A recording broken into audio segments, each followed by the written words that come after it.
नमस्कार दोस्तों, कैसे हैं आप सब। बहुत बहुत स्वागत है आपका चैनल पे। आज बात करेंगे नेज़ल ब्लीडिंग के बारे में।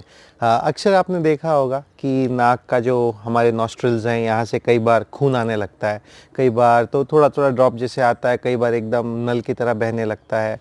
और ऐसे में क्या करना चाहिए, कैसे इसको फर्स्ट एड पहुंचाना चाहिए और कैसे इसका क्या क्या इसका ट्रीटमेंट पाथवेज होता है, इसके बारे में थोड़ा डिस्कशन आज आपसे करना चाहूँगा।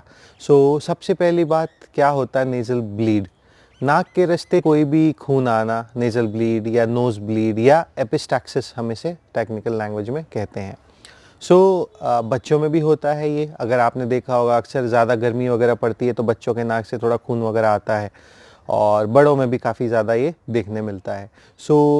बड़ों में रीज़न थोड़े अलग हैं, बच्चों के रीज़न यूजुअली अननोन होते हैं। और बड़ों में अगर ये हो रहा है तो आपको सबसे मेन जो रीज़न है ब्लीड होने का बड़ों में, आप सोच भी नहीं सकते होंगे क्या है। वो है उंगली करना। जी हाँ दोस्तों, अक्सर हमारी आदत होती है नाक को हम उंगली करते रहेंगे, अंदर घुसा के उंगली करते रहेंगे, तो इसके वजह से लोकल ट्रॉमा हो जाता है, जिसके वजह से नाक जो है बहुत वैस्कुलर स्ट्रक्चर है, काफ़ी ज़्यादा इसमें ब्लड वेसल्स होते हैं। इसके कारणवश जो है ब्लीडिंग होना सबसे ज़्यादा कॉमन जो है वो हमारी लोकल खुद की ट्रॉमा की वजह से होता है। इसके अलावा यदि कभी कोई ऐसा आपको कोई भारी चीज़ लगी हो, किसी ने पंच मारा हो, एक्सीडेंट हुआ हो, और जो ट्रॉमा अदर भी कॉजेज़ ऑफ ट्रॉमा है, उसके वजह से नाक से खून आना कॉमन है, और ये अच्छा संकेत नहीं होता हेड ट्रॉमा के केस में।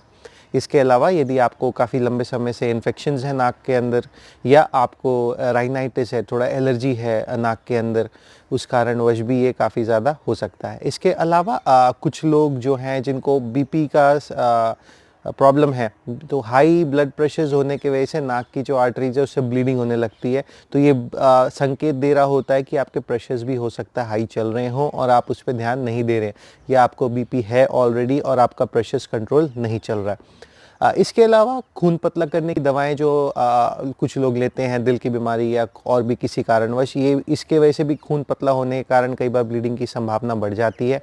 और लास्ट में कुछ लोगों को खून की ही बीमारी होती है, जिसमें जैसे हेमोफीलिया वगैरह है, जिसमें खून अत्यधिक पतला होता है, क्लॉट नहीं होता, उस कारणवश भी लोगों को ये हो सकता है।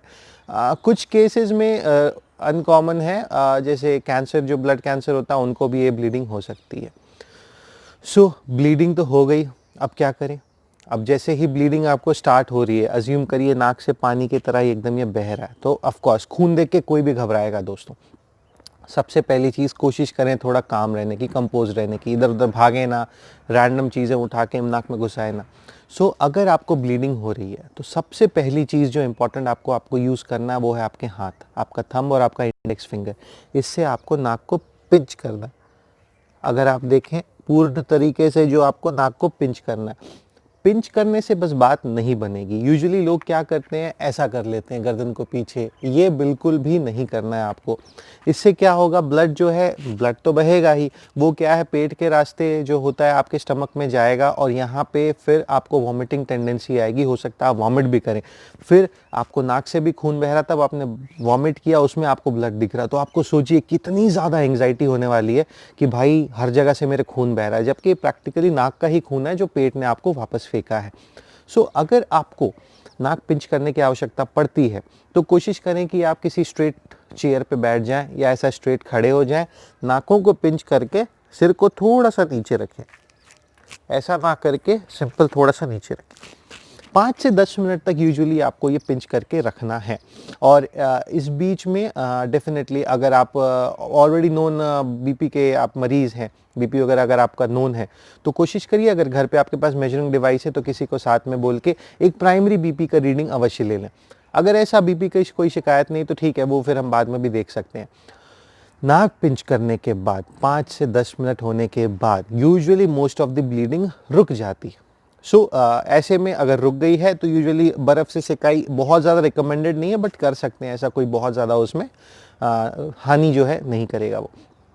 किंतु 5 से 10 मिनट कॉम्प्रेस करने के बाद भी यदि वैसा ही उसी तीव्रता से खून बह रहा है, पानी की तरह एकदम टैप की तरह, या कंटिन्यूएशन में ड्रॉप्स जा रहे हैं, तो हो सकता है ये थोड़ा गंभीर समस्या है और आपको इसको तुरंत जो है इमरजेंसी में जाके दिखाना पड़ेगा। इसके अलावा जो डूज़ एंड डोंट्स है, जैसा मैंने डूज़ आपको बता दिया, नाक ही पिंच करना है और सिर को आगे रखना है। डोंट्स में कोई भी रैंडम चीज़, कोई रुई, कोई कागज़, इसको नाक में ना घुसाएं, इससे ब्लीडिंग यूजुअली नहीं रुकेगी और रादर जब आप हॉस्पिटल जाएंगे तो इसे निकालने में काफ़ी ज़्यादा समस्या हो सकता है आए। इसके अलावा यदि आपकी ब्लीडिंग रुक गई है, ठीक है, सो आप जो नाक छींटते हैं ना, ये काम ना करें, क्योंकि हो सकता है वहाँ पे क्लॉट्स हों, क्लॉट्स की वजह से ब्लीडिंग का जो एरिया है वो कवर हो गया हो। आप यदि ऐसा बार बार नाक को स्नीज़ करेंगे तो वो क्लॉट बाहर आएगा, वापस से आपकी ब्लीडिंग जो है स्टार्ट हो सकती है। और अगर आपको सिंपल ऐसे में लग रहा है कि भाई मेरा नाक ब्लॉक हो गया, सांस कैसे लूँ, आपका मुंह अभी भी खुला है दोस्तों, मुंह से ही सांस ले, नाक से अत्यधिक सांस लेने का इसमें जो प्रयास है आप ना करें। अगर अभी ब्लीडिंग रुक गई है, वेल एंड गुड, आप थोड़ा वेट करके हॉस्पिटल जा सकते हैं, ओपीडी में रिव्यू करा सकते हैं। ईएनटी सर्जन जो होते हैं उनको दिखाना होगा इसमें आपको।